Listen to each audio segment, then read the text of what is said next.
Bonjour chers auditeurs de l'ODJ Média, notre chroniqueur de l'ODJ, Aït Belhassen Mohamed, partage son avis et sa réflexion, dans un article qu'il a intitulé « Qu'on écoutera ensemble dans ce podcast ». L'auteur introduit la conversation en ces mots.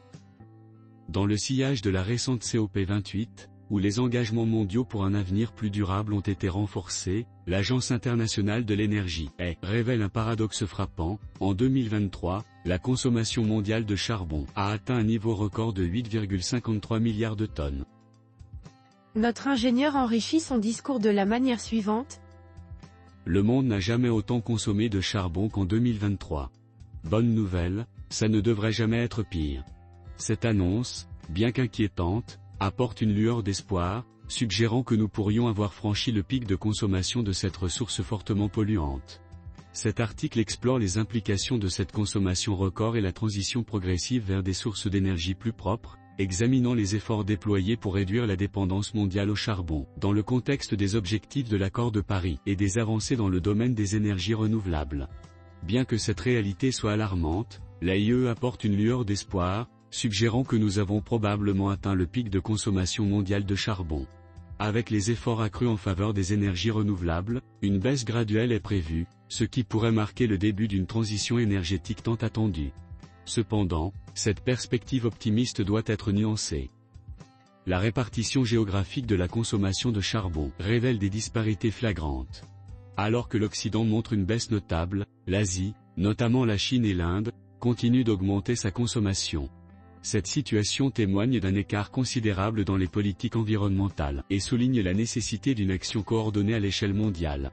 Sur un ton plus léger, on peut s'étonner de la coexistence de records de consommation de charbon et de l'essor des technologies propres. Cette dualité est un exemple frappant de la complexité et parfois de l'absurdité des choix énergétiques mondiaux. Il est ironique de constater que, même en pleine crise climatique, nous établissons des records dans l'utilisation d'une des sources d'énergie les plus polluantes.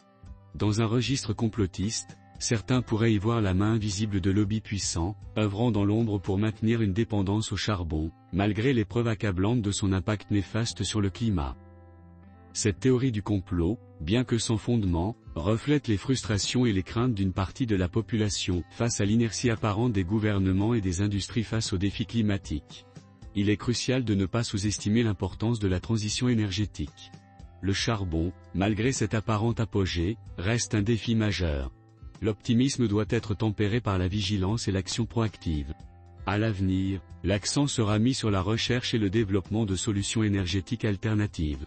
La baisse de la dépendance au charbon devra s'accompagner d'investissements massifs dans les énergies renouvelables et une politique énergétique plus verte et inclusive.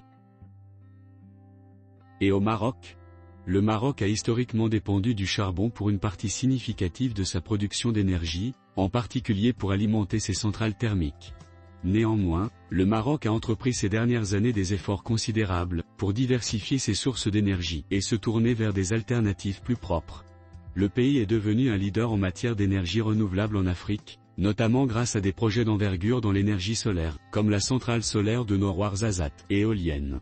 Pour des informations précises sur la consommation de charbon au Maroc en 2023, il serait nécessaire de consulter les derniers rapports du ministère de l'Énergie, des Mines et de l'Environnement du Maroc ou des rapports d'organisations internationales telles que l'Agence internationale de l'énergie.